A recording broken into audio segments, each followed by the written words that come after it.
tubona bitapfa gukunda hazamwo nyine abandi bantu benshi bagiye batandukanye ntabwo tureka tuyikore turi gukatinga tuyikora kuriya biba byiza n'abantu barayireba ntabwo numvaga ko yarebwa kuriya n'undi ngenyine hari igihe umuntu akora ikintu ubwe adatekereza uburyo kizakirwa ntabwo nzi ko iriya ndirimbo izakirwa kuriya ariko ni umuntu hari igihe umuntu amamagara akambwira ati wawu mbega indirimbo iramfashije kugeza n'ubu ngubu kandi ndatekereza imaze nk'amezi 5 nakubeshya bwari ubwa mbere nari indirimbo ahantu nk'hariya nta kindi giterane nigeze kwitabira gifite abantu bangana kuriya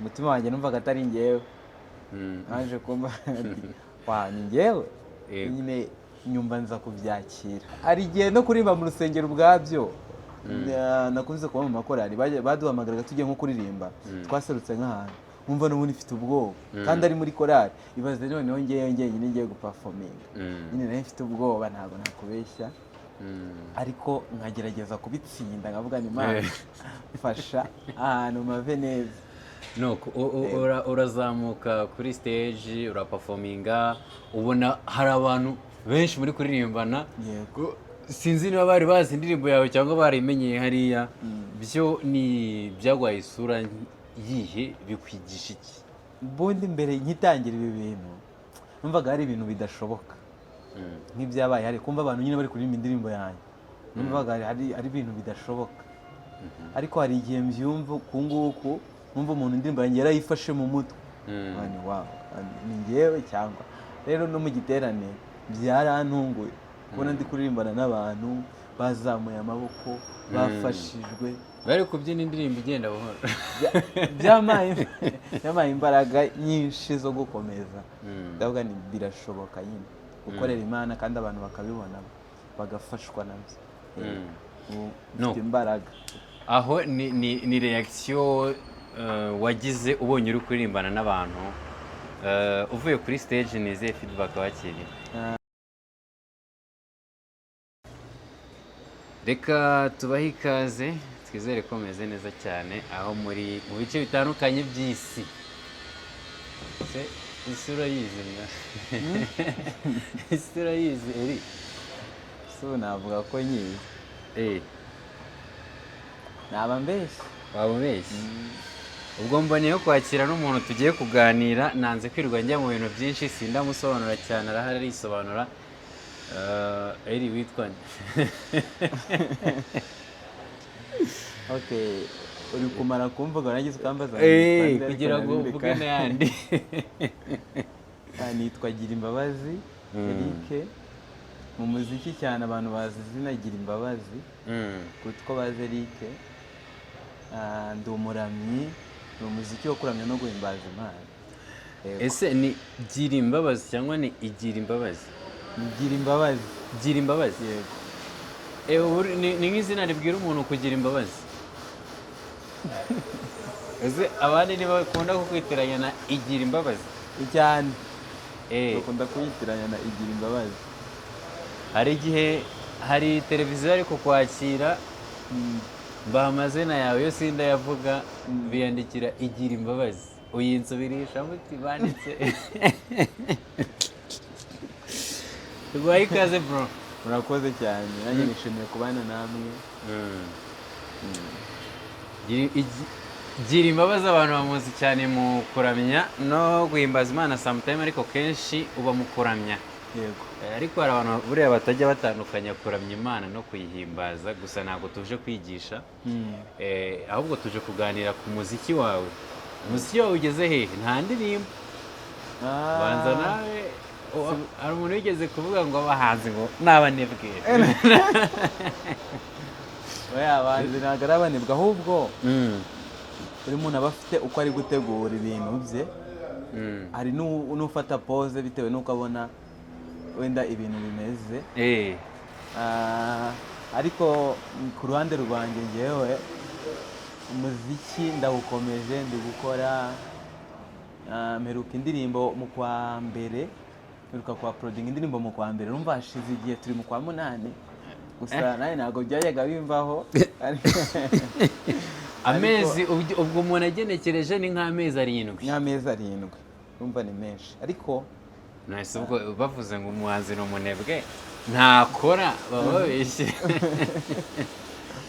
burya iyo umuntu ashaka kugenda neza baravuga ngo abanza gusubira inyuma iyo ashaka gusimbuka. ntabwo nzi wenda niba uko abantu babyakiriye njye ntabwo namaraga amezi 3 niko mbitekereza kuri kose yabaga menshi akaba 4 cyangwa 5 ariko ntabwo byageraga mu mezi 7. nko mu myaka 3 ishize reka tugende dushyire ku mibare reka wenda dufate nko mu myaka 4 ishize. Mu myaka 4 ishize wabanje gusohora indirimbo yitwa Komeza icyo ufite, indirimbo nkunda cyane, komeza icyo ufite gutyo siko igenda ndayizi cyane. Abantu baranayikunze baranayireba uhita iguma ari audio. Yego sinzi niba warayikorera iyi video. twayikoreye video inyuma. Okay, ubwo ni mu myaka 4 turimo. Yego mu wundi mwaka mu mwaka wa 4 n'ubundi buri imyaka 4 irashize. Mfite imibare rega njye ntabwo nagutumira ntafite imibare. muri iyo myaka 4 n'ubundi wahise ukora indirimbo y'amashusho uyita Ineza Yawe. Yego wasanga utanayiba. ndayizi nyuma nta gihe cyacagamo uhita ushyira hasi cyangwa hanze indirimbo yitwa Ambera Amaso. Yego nayo nziza. hanyuma nibwo waje haciyemo umwaka nibwo watangiye gukora video ya ndirimbo yitwa Komeza icyo ufite. ubwo hashize imyaka 3 ukoze Komeza icyo ufite. ubwo ndi guhana abantu amakuru ukora indi yitwa Niki Nagwa mu myaka 2. ubwo urumva haciyemo umwaka udakora. Yego icyo gihe umwaka wari uri mu biki? Okay umwaka washize hari igihe muri muziki natwe biba bitaramenyekana ngo bigere kure, tugorwa no gukora cyane ubushobozi wenda bw'amafaranga cyangwa se gukora ukabona nyine haracyari imbogamizi z'uko nyine ahantu ushaka ko bigera bitari kuhagera. Yego uwo mwaka ndatekereza ndi kujya ku ishuri ariko n'ubundi n'ubushobozi ndatekereza ko ari ubushobozi bwabiteye kumara umwaka nakora. ntabwo ari ubunebwe. ntabwo ari ubunebwe. niba ari ikintu nkunda numva nanakora ni umuziki kubera ko hari abantu benshi bambwira ko nyine mbishoboye. mba numva ari cyo kintu naho imbaraga cyane kuruta ibindi byose. nyuma wahise uzira rimwe uhita usohora indirimbo 3 mu mwaka. ubwo tugeze mu myaka 2 ishize. hanyuma ukoramo video imwe yitwa Umutima. Yego Umutima. imyaka 2 biciyeho nta yindi video waduhaye isibye ko waduhaye amalyrics y'indirimbo wari usanzwe warasohoye. wahise ushyiraho lyrics y'indirimbo yitwa Umutima wari umaze gukora. urongera ushyiraho ya yindi yitwa Niki Naguha. ariko Niki Naguha nayo ifite video kandi ntabwo wigeze uyivuga. oya nayiciyeho nayivuze muri za ndirimbo wakoze mu myaka 3 yari ishize. urumva wahise duhereza amalyrics gusa. bivuze ngo icyo gihe ntabwo wakoze. wowe n'isunga se yazera rimwe n'Umutima haciyemo amezi 4. wowe n'isunga ihitiza. uwo n'isunga iri mu mwaka umwe ushize. hashize umwaka uyisohoye uwo n'isunga. nyuma y'uwo n'isunga wahise utangira gusohora amakava. Yego nyuma y'amakava indirimbo waherukaga yitwa Upendo. nyuma y'amakava wakoze Upendo. oya nyuma y'amakava nakoze Upendo. nyuma ya Upendo turi nyuma y'amakava. Okay nyuma y'amakava nakoze Upendo. wakoze Upendo. Upendo imaze amezi 3 ihita usohora Nari mu ntoki. Yego indirimbo nakunze ndetse n'abantu bakunze cyane. Nyuma ya Upendo niyo ndirimbo yarebwe cyane kuri YouTube channel yawe. Yego Upendo yarebwe cyane rwose prestation. ariko nyuma yayo Nari mu ntoki kuki wahisemo kuyishutinga kuriya? ukuze wayishotinze. nari mu ntoki Eh. bitewe na message yari irimo. Mm.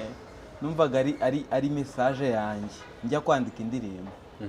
Yego, numvaga rero ntakeneyemo abandi bantu wenda bazamo cyangwa se kujya ahantu henshi hatandukanye. Nayikoreye ahantu hamwe uri wenyine, nikora njyenyine. yego, Niyo mpamvu nahisemo kuyikora kuko numvaga ari message inziye ngewe ubwanjye, ndabwo reka nyikore kuriya.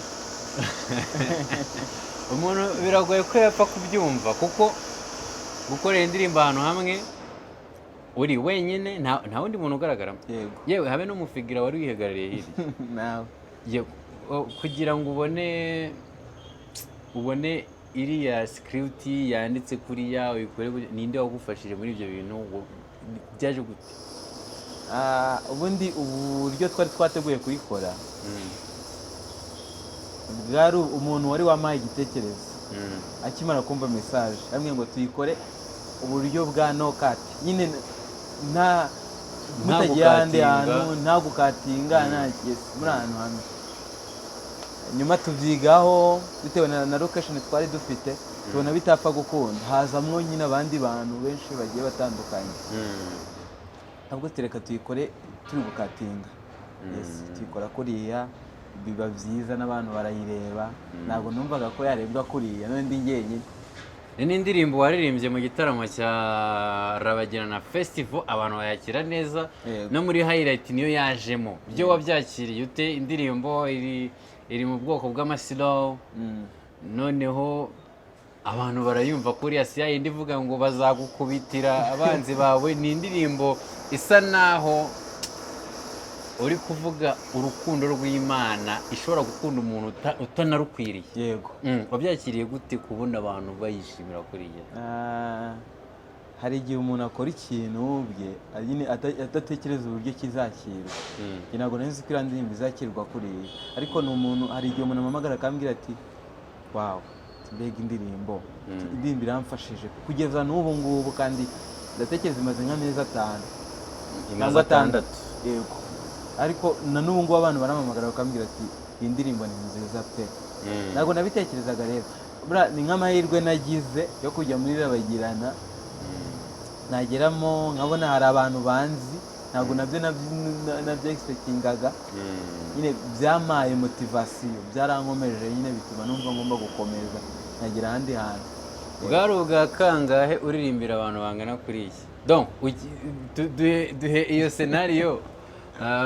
Ukihagera ugasanga hari abantu bangana kuriya, uko biri kose kuko wari wicaye imbere ushobora kuba utari uzi ko inyuma hari abandi bantu. Baguhamagara kuri stage, noneho ugarukire umaze guperforminga. Nakubeshya, bwari ubwa mbere nari ndirimbye ahantu nk'hariya. Nta kindi gitaramo nigeze kwitabira gifite abantu bangana kuriya. Umutima wanjye numvaga atari njyewe. Naje kumva ni njyewe. Nyine nyumva nza kubyakira. Abantu bari benshi cyane. Nishimiye n'uburyo abantu babyakiriye, byaranshimishije. No, baguhamagaye kuri stage rero aho wari wicaye, nari mfite ubwoba. Nari mfite ubwoba bw'ahantu ngiye guhagarara bwa mbere. Ndabwana ariko Imana igishoboza abantu nyine mu mutima. Ubwoba wagize wumvaga ari iki kiri kugutera ubwoba kuruta ibindi? N'abantu bangana kuri. Hari igihe no kuririmba mu rusengero ubwabyo, nakunze kuba mu makorari baduhamagaraga tugiye nko kuririmba, twaserutse nk'ahantu wumva n'ubundi mfite ubwoba kandi ari muri korari. Ibaze noneho nyine ngiye guperforminga, nyine nari mfite ubwoba, ntabwo nakubeshya. Ariko nkagerageza kubitsinda, nkavuga ni Imana mfasha ahantu mave neza.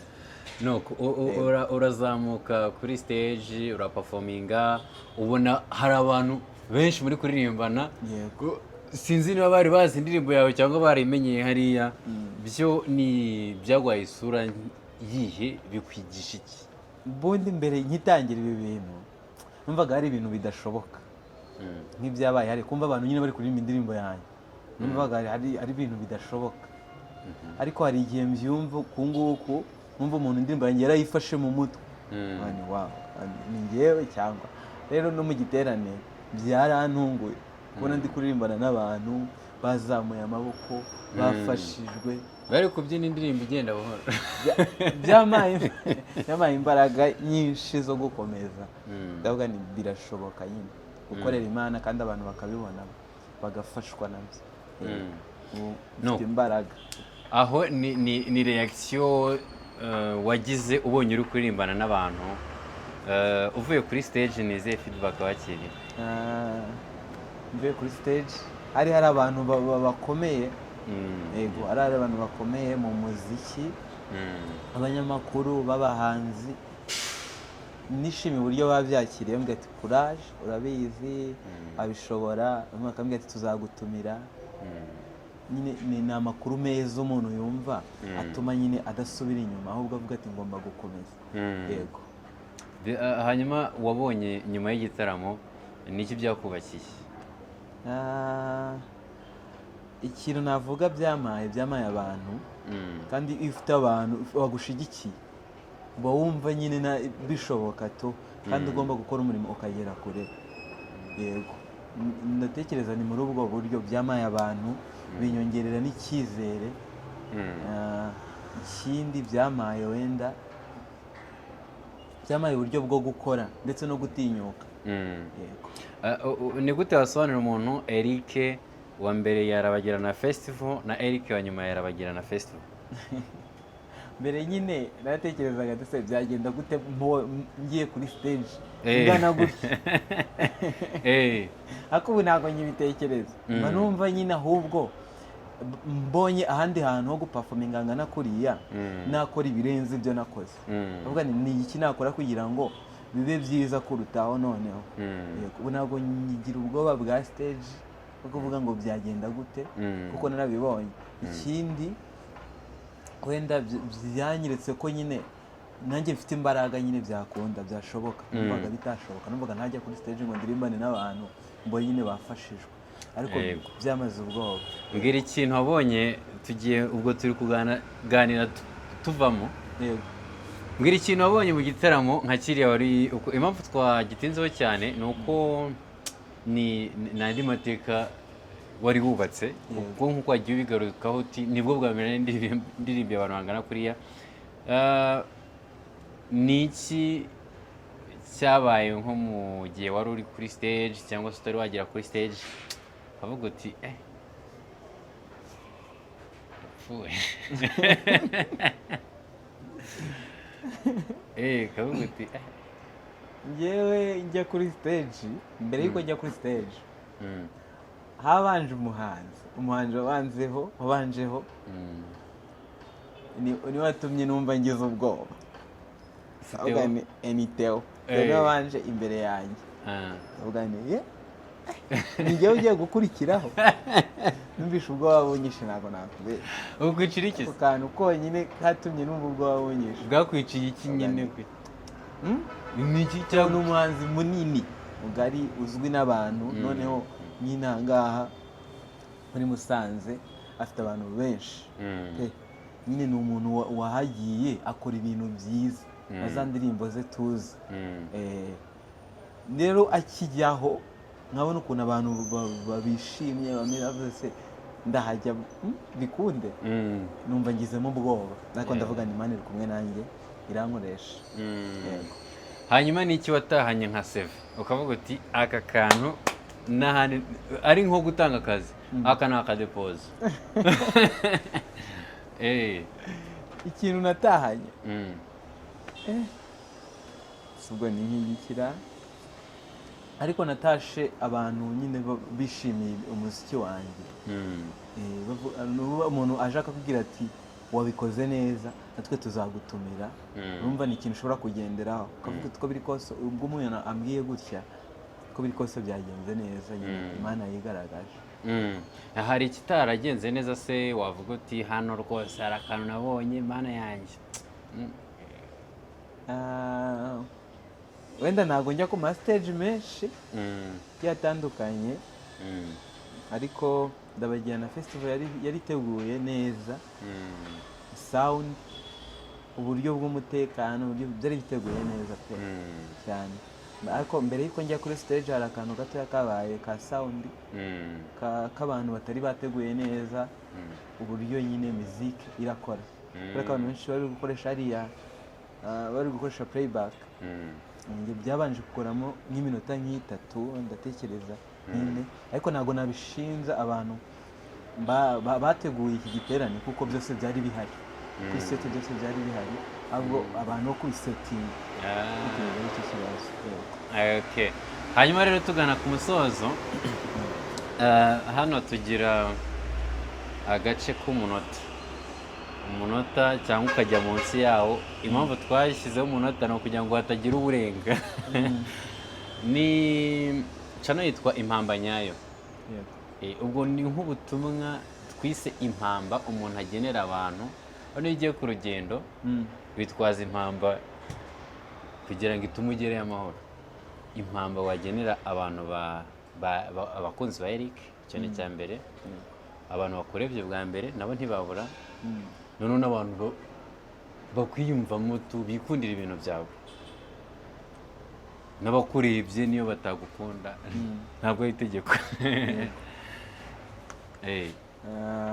Ikintu nabagenera ijambo ry'Imana riri mu Bakorinto ntabwo nibuka neza igice ariko rimwe rivuga ngo mugire umwete wo gukora ibyiza kuko umuhati wanyu atari ubusa ku Mwami.